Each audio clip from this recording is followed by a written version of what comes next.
계속해서 민수기 12장 가겠도록 하겠습니다. 민수기 12장 전체 1절부터 16절까지인데 봉독은 교독 합독은 1절 3절까지만 함께 읽도록 하겠습니다. 시작. 모세가 구스 여자를 취하였더니 그 구스 여자를 취하였으므로 미리암과 아론이 모세를 비방하니라. 그들이 이르되 여호와께서 모세와만 말씀하셨느냐 우리와도 말씀하지 아니하셨느냐 하며 여호와께서 이 말을 들으셨더라. 이 사람 모세는 온유함이 지면의 모든 사람보다 더하더라. 아멘.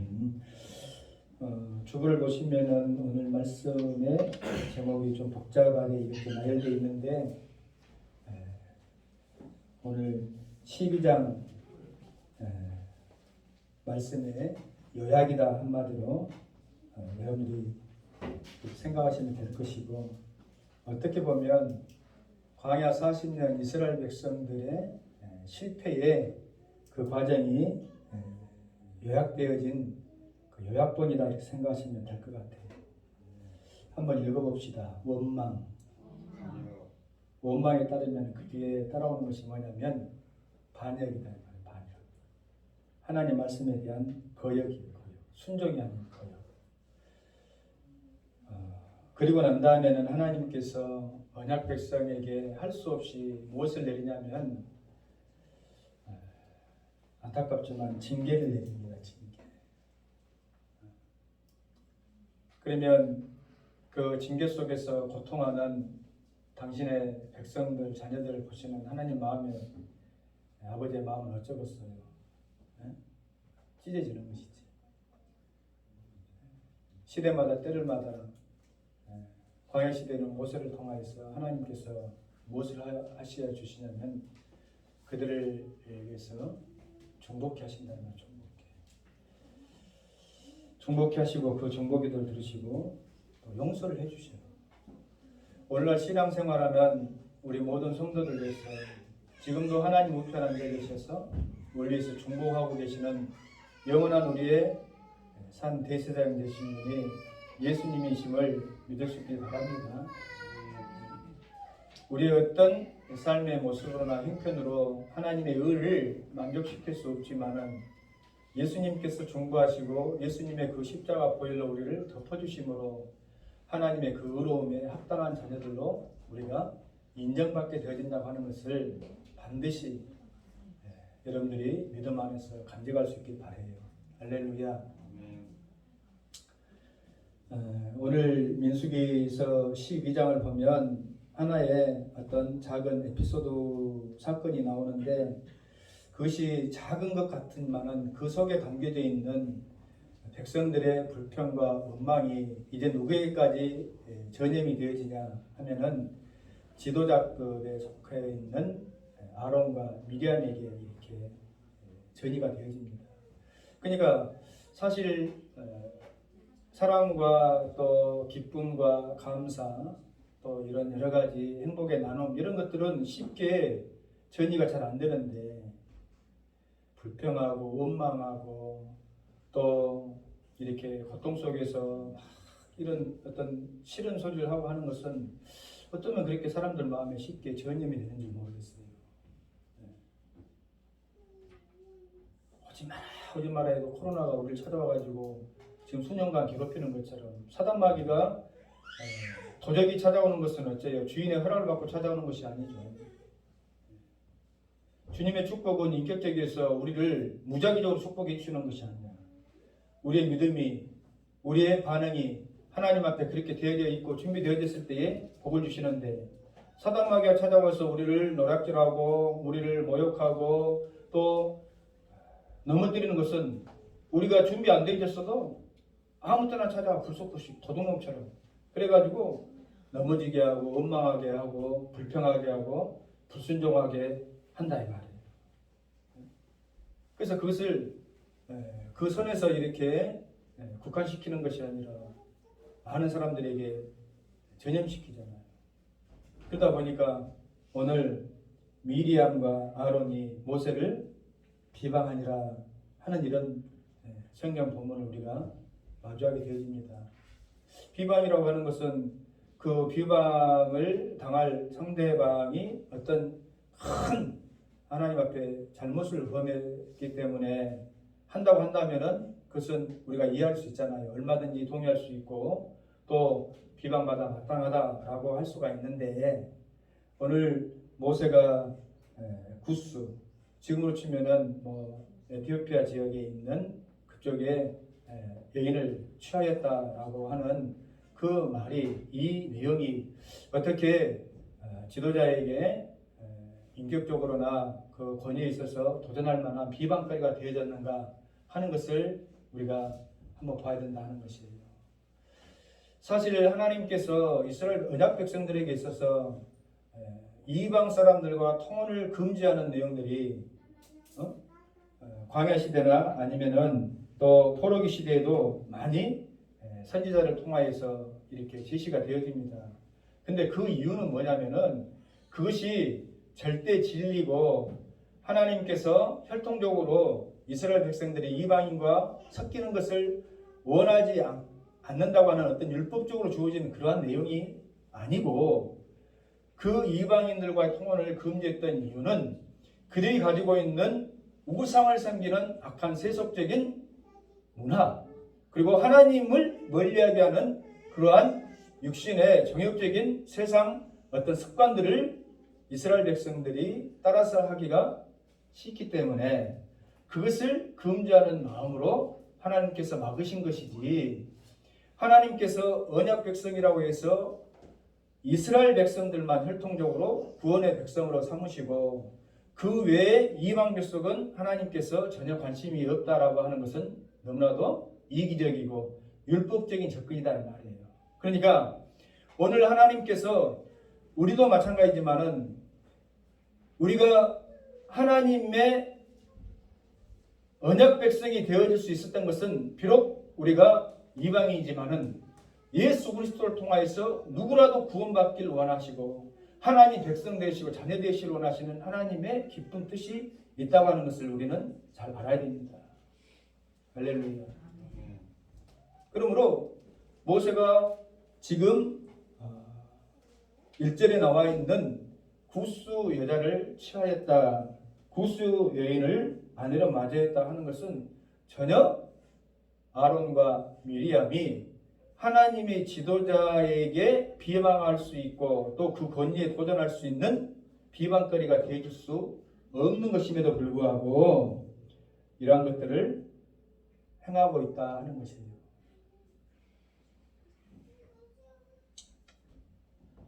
비방과 질투의 근거가 우리가 읽었던 2절 말씀에 잘 나와 있어요.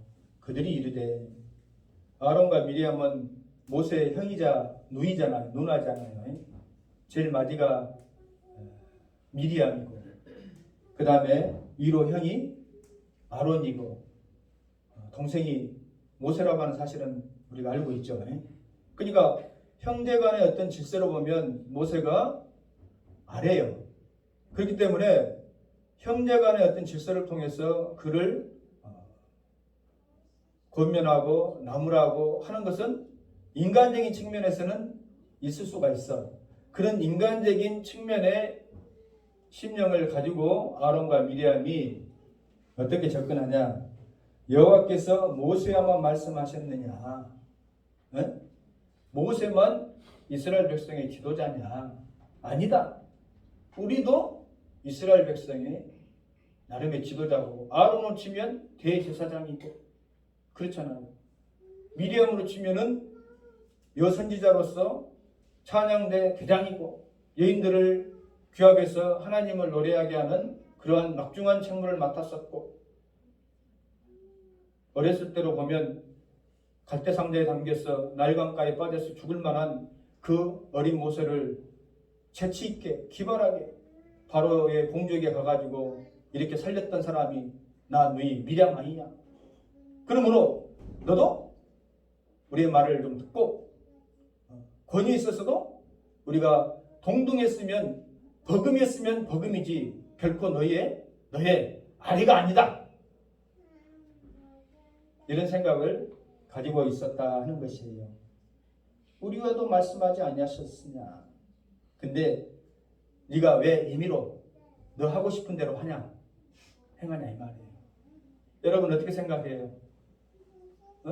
아론과 미리암이 과도하게 잘못한 것 같아요. 그럴 수 있다 생각할 수 있을 것 같아요. 대답을 좀 해봐요.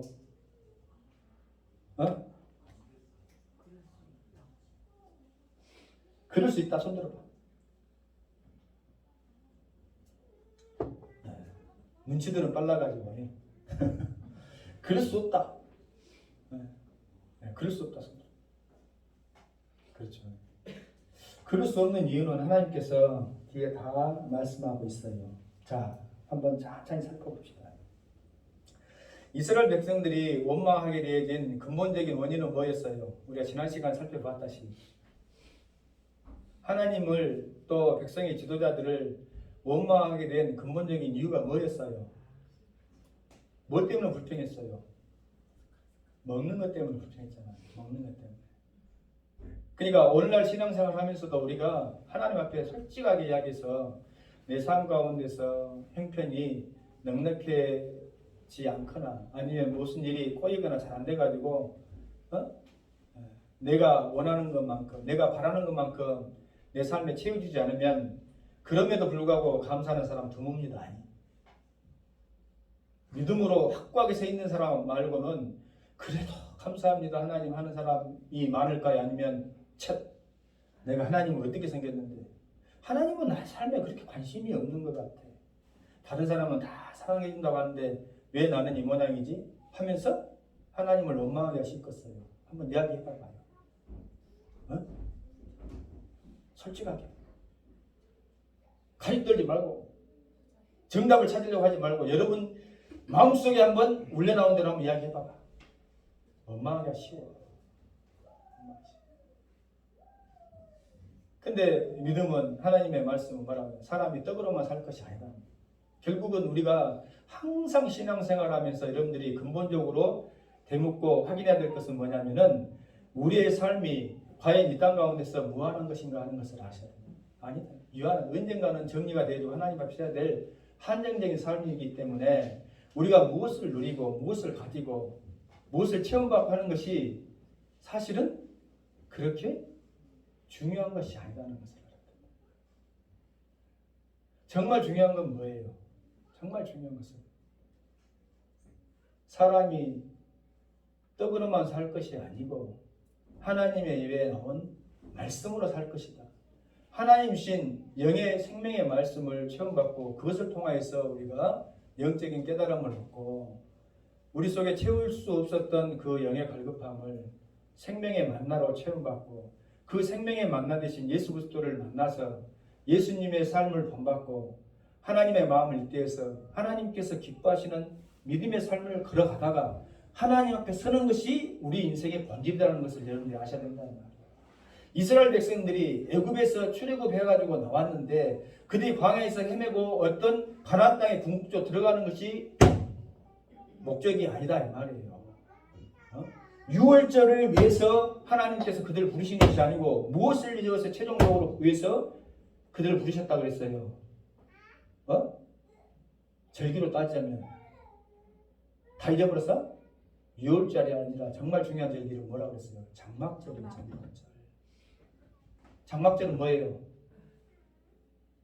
광야에서 이스라엘 백성이 하나님과 함께하였다는 것을 기념하는 절기다 이 말이에요.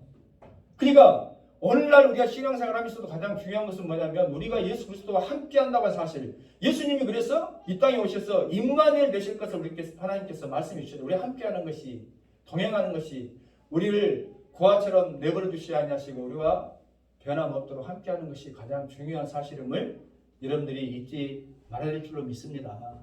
할렐루야. 그게 중요한 거예요.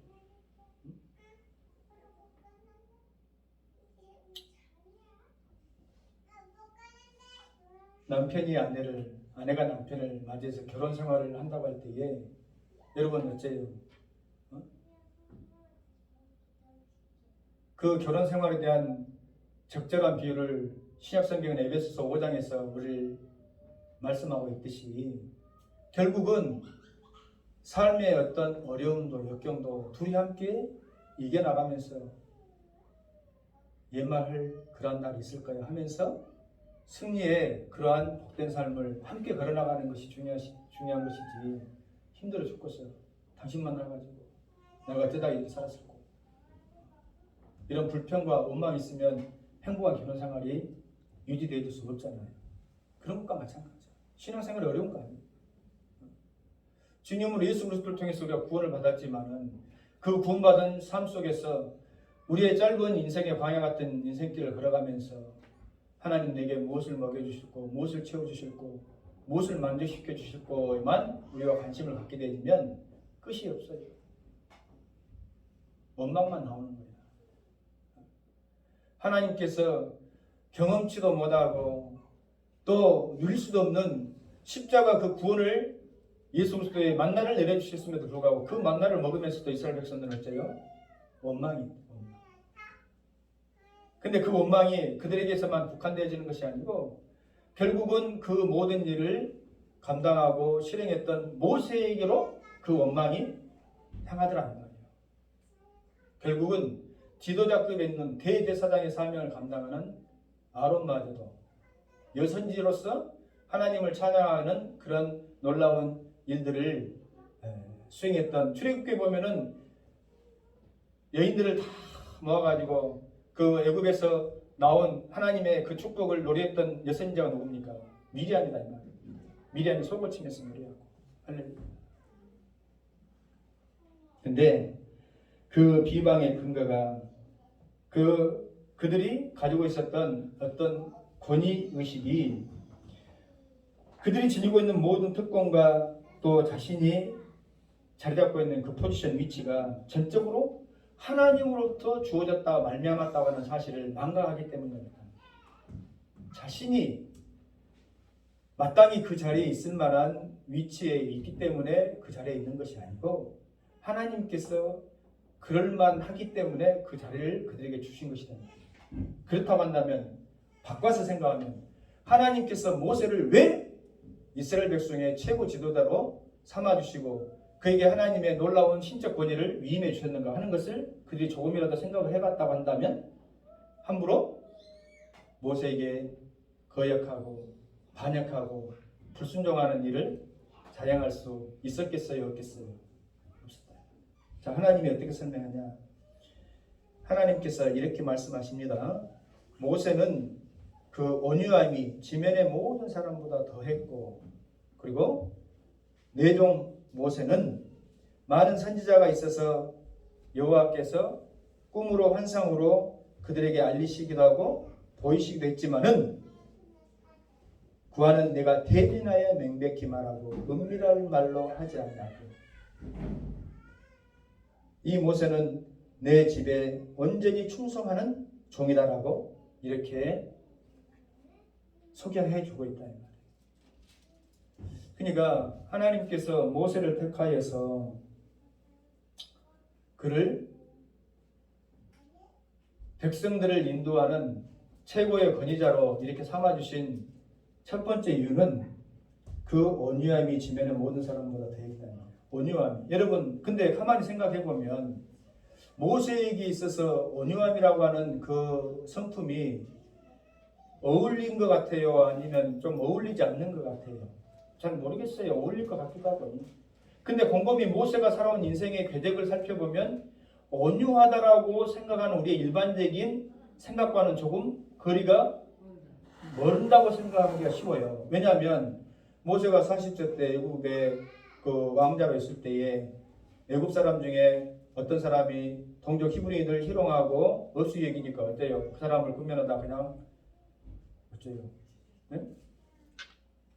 훈련된 무술로 뭘 했는지 모르겠지만 그냥 팍 해가지고 그 사람을 어떻게 없애버리잖아요. 참고 용납하고 권면하기보다는 우선 내가 가지고 있는 힘, 그리고 능력으로 다른 사람에게 강압적으로 이렇게 얼마든지 나아갈 수가 있는 성품의 소유자예요. 우리 모두 그렇죠. 그런 습성들이 있어. 내가 조금만 좀 힘이 있으면은 그 힘을 가지고 좀 휘두르고 싶어하는 그런 욕망들이 있어. 내가 힘이 없어서 그렇지. 내가 원래 온유하고 성품이 부드러워서 그런다기보다는 지금 나에게 어떤 동기유발적인 그런 조건들이 제시가 안 돼서 그렇지, 얼마든지 여러분들에게 돈이 있거나 권세가 있거나 아니면은 뭐 다른 사람을 내려누를 만한 그런 여건이 되면 누구라도 그럴 만한 다분한 죄된 습성들이 우리에게는 있어요. 있다 이 말이에요. 근데 하나님께서 왜 온유함이라고 이야기했을까요? 온유함이 모든 사람의 보다 지면에서 뛰어납니다. 여기서 우리가 살펴볼 수 있는 그 온유함, 성경적 온유함 우리가 잘 아셔야 됩니다. 성경적 온유함. 이것은 그냥 사람 좋아서 허허거리고 그냥 어떤 일이 있어도 무량태수처럼, 우리가 그런 말 많이 해요. 나사빠진 뭐처럼 저 사람은 뭐 손해봐도 웃고 그냥 뭐 좀 멋지게도 그냥 바보처럼 사는 그런 것을 온유함이라고 여러분 생각하면 안 됩니다. 성경적 온유함은 마치 이와 같은 거예요. 용기하고 만용이 그 의미가, 그 자세가 사뭇 다르잖아요. 어떤 사람은 용기고 어떤 사람은 만용인데 그 의미가 사뭇 다른 것처럼 온유함과 비겁함, 온유함이 영어로 meek 있고 meek, M-E-K라고 씁니다. 근데 연약함, 비겁함은 weak라고 씁니다. 이것은 다르다 이 말이에요. 즉 모든 믿는 사람들에게 있어서 온유함이라고 하는 것은 뭐냐면 하나님의 의에는 부드럽고, 할렐루야, 하나님 말씀 앞에는 순종하되 죄악과 악한 것에는 강력한 제한의식을 가지고 있는 상태를 성경적 온유함이라고 이야기할 수 있는 거예요. 여러분이 이것을 오해하면 안 돼요. 예수 믿는 사람은 모든 세상 일에도 뭐 악한 일에도 그냥 허허거리고 뭐 모든 것을 다 용납해야 돼. 하나 예수님은 사랑이다 안 그랬냐? 근데 내 사랑이 없냐? 아주 나쁜 사람이에요. 우리는 의에는 온유하고 부드럽고 용납하고 웃고 받아들여야 되지만은 불의, 악한 것에는 어째요? 악한 것에는 용기를 가지고 그것을 대적할 수 있는 사람들이 돼야 진정한 온유한 사람이다 이 말이에요. 믿습니까? 세상에서도 마찬가지예요. 세상에서도 여러분 착각하지 마세요. 세상에서 바람직하지 못한 것, 잘못된 것을 가지고 교회를, 성도들에게 사랑을 요구한다. 그것은 악한 사단마귀의 뭐랄까 협작질이고 이간질이다. 그 것들을 영적으로 분별하지 못한 채 예수 믿는 사람은 사랑이라고 했는데 우리는 온유해야 되는데 저것을 다 인정하고 받아들여야 될까? 대표적인 건 뭐냐? 통성이 있는 것. 교회에서는 절대 받아들일 수 없음에도 불구하고 어떻게 그렇게 성소수자의 아픔을 너희들은 생각하지 않느냐? 예수님이라면 그러지 않았을 것이다. 뭐 예수님이라고? 예수님은 더 혼냈겠지. 하나님의 아름다운 창조 질서를 어지럽히는 사단마귀의 그 괴계를 예수님이라면 더 혼냈게 되는데 예수님은 사랑이니까 그것을 용납하고 받아들여 그들을 품어줘야 된다는 식으로 이렇게 한다. 그것은 만용이에요. 만용. 용기가 아니고 진정한 의로움이 아니고 진정한 온유함이 아니다 이 말이에요. 무슨 의미인지 알겠죠? 그러니까 지금 아론과 미리암이 모세를 향해서 화를 내고 있고 또 그 권위에 도전하고 있는 것은 진정한 용기가 아니고 만용이야 만용. 하나님 앞에 인정받을 수 있는 그런 진정한 용기가 아니다 이 말이에요.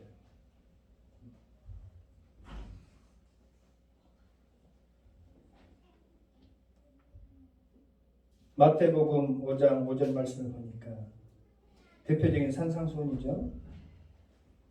온유한 자 복이 있나니 땅을 기업으로 받을 것이요. 하나님 말씀에 순종하고 하나님 일에 충성하는 자들에게 주시는 하나님 축복은 뭐냐? 하나님의 땅을 복으로 우리에게 허락해 주십니다.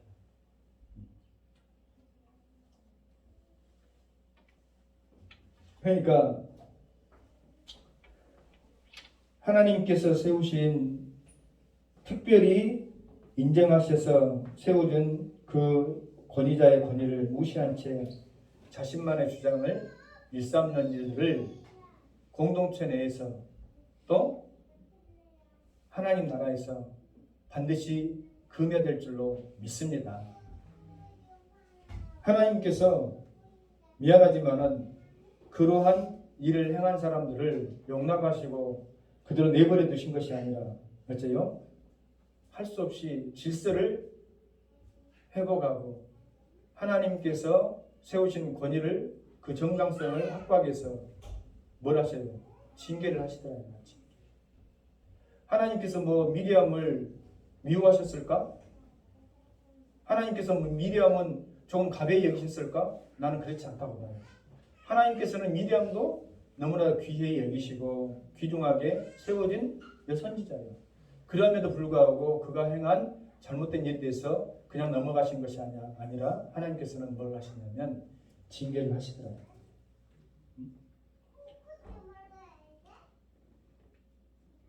10절에 보니까 구름이 장막 위에서 떠나갔고, 구름이 장막 위에서 떠나갔다는 말은 뭐예요? 장막에 구름이 머물렀을 때는 하나님의 임재가 함께 했다는 말이잖아요. 그때는 이스라엘 백성들이 출발하지 않았잖아요. 구름이 장막 위에서 걷어갔다 떠나갔단 말은 하나님의 축복의 보호의 임재가 잠시 떠났다 이 말이에요. 그러니까 어때요? 미리암이 무엇에 걸렸다? 나병에 걸리더라. 구약시대에 있어서 나병은 하나님의 형벌의 상징으로서 드러나는 질병입니다. 그러니까 어떤 환경적인 무슨 위생적인 요인 때문에 발생하는 그런 과학적인 근거로서 우리가 지금 여기 접근하는 것이 아니라 구약에 있어서 나병에 등장하는 그 배경은 하나님께서 강권적으로 이 징계하시고자 하는 어떤 증표로서 내리는 질병이 나병이에요. 그래서 이 나병이 미리암에게 이렇게 걸리게 됩니다. 아론도 같이 행했는데 하나님이 남녀 차별인가 왜 미리암만 걸리게 하셨을까? 난 두 가지 이유라 봐요. 성경에는 안 나와 있지만, 그러니까 이 반에게 주도적으로 어떤 불평을 말했던 이가 미리암이고, 아론은 대제사장으로서 하나님 앞에 제사를 지내야 돼요, 안 지내야 돼요? 대제사장이 나병에 걸려가지고 백성들을 대신해서 하나님 앞에 제사를 드릴 수 없으면은 그 중한 질병과 또 고통은 누구 몫이 되어버려요? 백성들 몫이 되어버리잖아요. 그러니까 아론에게는 이 나병이 임하지 않은 것 같아요. 이건 전적으로 제 개인적인 묵상이에요. 여러분들 생각해 볼 수 있잖아. 둘이 똑같이 했는데 왜 미리암에게만 나병이 임하고 아론에게는 임하지 않았냐? 생각해 볼 수 있잖아요. 그런 연유에서 그랬던 것 같아요. 그런데 이제 보세요. 더 중요한 것은 이렇게 되어졌을 때의 모세의 자세예요. 모세의 자세.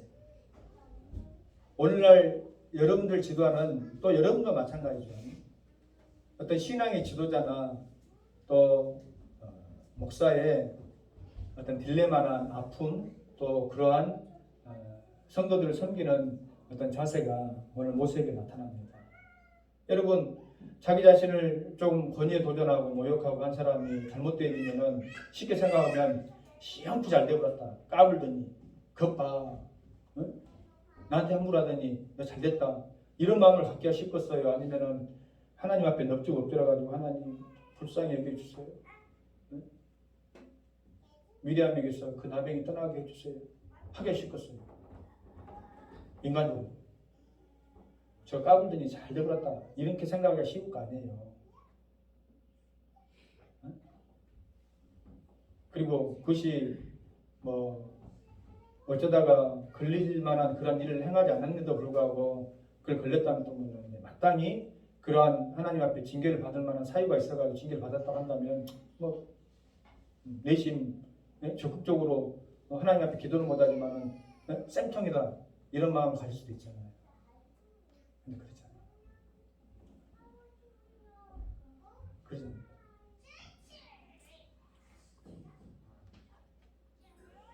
하나님 앞에 중보 기도하는 모세의 자세를 봅니다. 같아요? 13절 함께 읽겠습니다. 시작. 모세가 여호와께 부르짖어 이르되 하나님이여 원하건대 그를 제쳐주옵소서. 모세가 하나님께 부르짖어 이르되 하나님이여 원하건대 그를 고쳐 주옵소서. 여러분, 만일 우리 신앙생활하는 성도들 가운데 이제 이것은 제 경우를 이렇게 빙의를 해가지고 대입해서 한번 설명을 해본 겁니다. 우리 교회 신앙생활 잘 하다가 나를 비방하고 만일 떠나보는 성도가 있다 쳐. 그러면 여러분 생각을 여쭤봤어요. 우리 목사님은 저 성도를 향해서 어떤 마음을 가지실까? 여러분 궁금하지 않아요? 궁금한 적 없어요? 목사님도 사람인데 서운함을 느끼고 차마 저 사람이 잘 될 거라 잘 되길 바라는 그런 축복 기도는 못 하겠지? 저주는 못 하지만 이런 생각을 혹시 가져본 적은 없어요?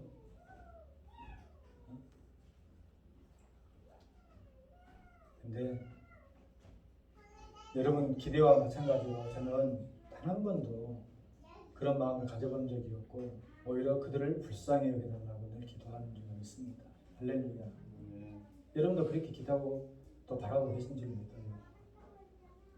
웬만한 목사가 그가 나를 아프게 하고 나를 거역하고 떠났다고 해서 그를 향해서 하나님 앞에 중보치 않고 그가 오히려 더 큰 가중한 형벌을 받길 원하는 사람이 있겠어요. 그것은 진정한 목자라고 이야기할 수 없어요. 모세의 지도자다운 면모가 하나님께서 왜 모세를 이렇게 세우셨는가 하는 것을 여기서도 볼 수가 있죠.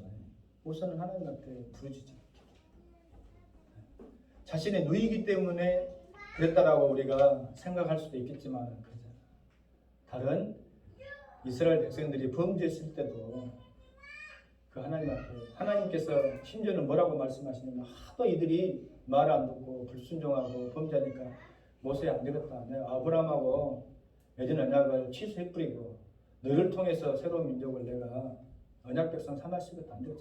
목이 걷고 폐역한 백성이 돼가지고 통일을 하나님께서 모세가 할렐루야 영광입니다. 하나님 그러셔야죠.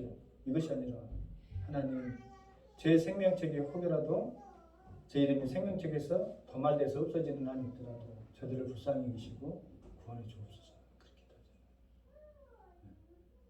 그것이 모세가 하나님 앞에 인정받고 지도자로 세움받을 수 있는 인격의 온유함이다 이 말이에요.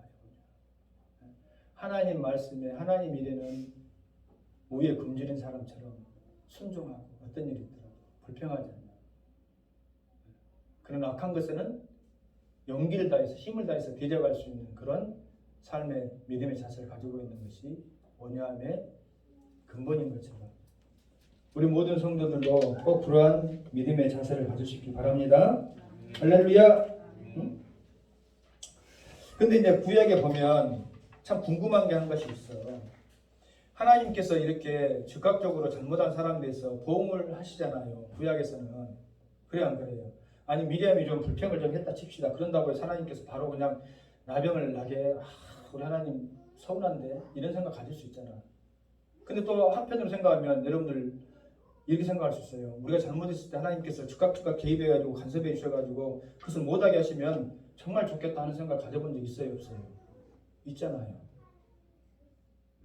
없어? 근데 오늘날 가만 보면 여러분 악한 사람들 하나님을 멀리하고 하나님 불순종하고 신앙 안에서도 어떤 사람들 그럴 수 있어요.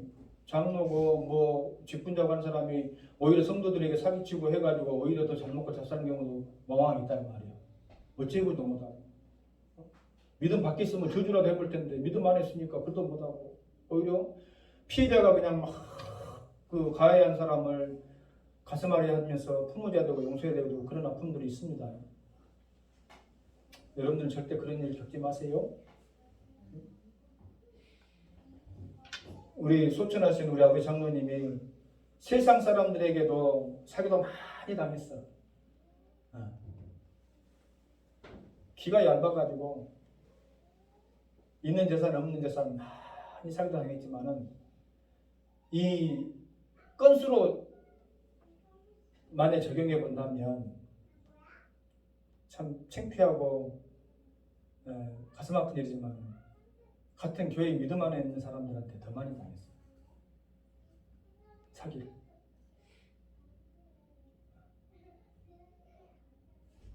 가슴 아픈 일이죠. 그런 일이 많이 있어요. 비일비재. 특별히 뭐 건축하고 그런 일 때문에 그랬는데 나중에는 뭐라고 하냐면 장로님 뭐라고 얘기해요.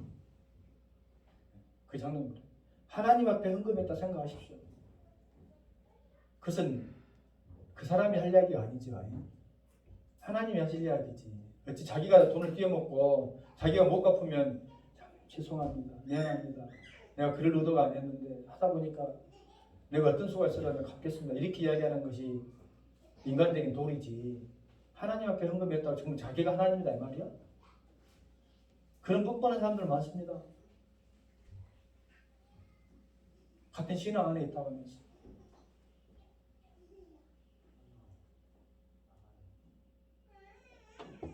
여러분 생각 어때요? 저주하기가 쉽겠어. 그를 위해서 품고 축복하기가 쉽겠어. 솔직히 얘기해봐. 쉽지 않아요.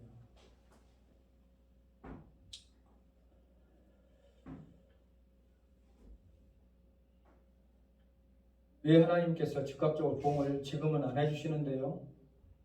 그 이유는 뭘까? 그 이유는. 근데 여러분 슬퍼하지 마세요. 하나님께서는 사람의 인간의 죄악성을 어떤 형태로든지 반드시 보응하시는 분이세요. 할렐루야. 응?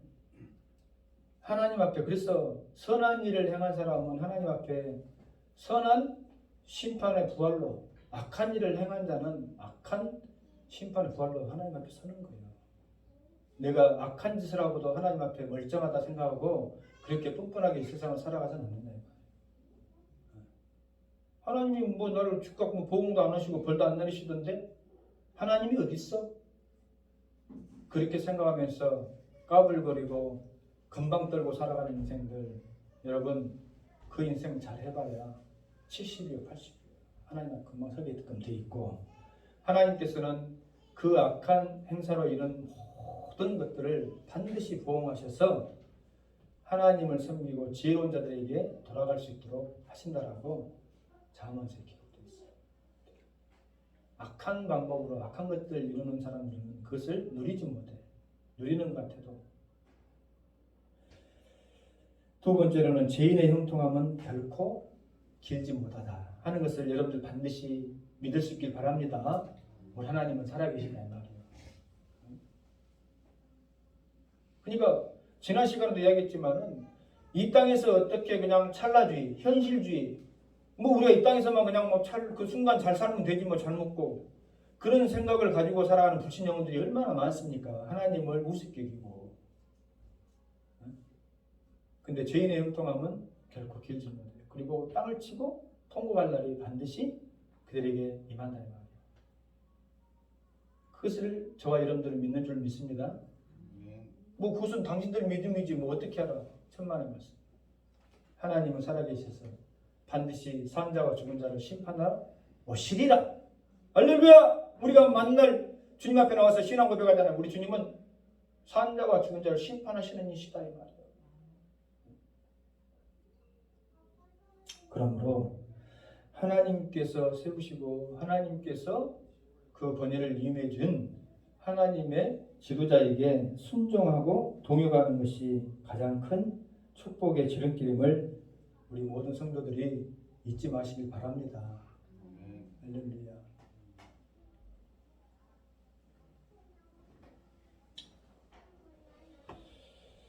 하나님과 백성 사이에서 전보자로서 철저한 사명의식과 또 그 사명의 어려움을 인식한 사람이 바로 모세예요. 잘못하지 않았는데도 불구하고 그들이 부족하지 않음에도 불구하고 기도해야 된다면 뭐가 어렵겠어요? 잘하니까. 잘하니까. 근데 하나님 앞에 불순종하고 불충하고 거역함에도 불구하고 기도해줘야지. 그것이 지도자의 역할이에요. 그것이 모세의 마음이에요. 근데 그것이 교회 지도자나 모세뿐만 아니라 모든 성도들에게도 사실은 동일하게 해당되어지는 거예요. 우리가 신앙생활하다. 말씀의 결론을 냈습니다. 우리는 하나님께서 우리를 인도해 가신다 하는 것을 믿습니다. 예수님께서 우리와 함께 하심을 믿습니다. 그것을 믿는 믿음과 동시에 하나님께서 세우신 목자를 통해서 여러분들의 신앙의 길을 인도하고 있음을 믿을 수 있길 바랍니다. 그리고 그 목자의 마음은 항상 여러분들을 향해서 중보하고 복을 빌고 형통을 비는 그러한 귀한 마음으로 서 있음을 여러분들이 믿을 수 있길 바랍니다. 여러분 또한 마찬가지예요. 여러분 또한 세상에 어떤 사람을 대해서 우리가 그 사람에 관해서 중보할 수 있는 믿음의 자세를 회복하고 하나님께로 나올 수 있는 그러한 중보자의 자세와 태도를 우리 모든 성도들이 꼭 가질 수 있기 바라고, 또 악한 것에는 여러분들 쫄지도 말고 움츠러들지 말고 힘을 다해서 용기를 다해서 바르지 못한 것에 대해서 우리가 대적에서 싸울 수 있는 그런 힘과 용기를 가진 자들이 되어줄 수 있기를 바랍니다.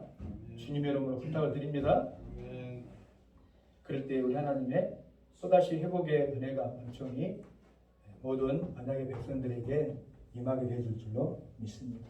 기도합니다. 하나님 아버지, 오늘 민수기 12장을 강해하면서 혹여라도 믿음의 신앙의 어떤 구조 속에서 우리가 질서의 어떤 왜곡과 또 뒤집어짐을 바라는 그런 악한 마음이 생기지 않도록 도와주시고, 하나님께서 세우신 질서 속에서 하나님 말씀 앞에 온유하게 순종하며 모세를 인정했던 하나님의 말씀처럼 모세는 내 온 집에 충성한 자니라라고 말씀하셨듯이 말씀하신 자의 말씀하신 그분의 뜻을 이루어가는 충성된 자들로서의 삶을 우리 모든 성도들이 견제하고 회복해 나갈 수 있도록 역사하여 주옵소서.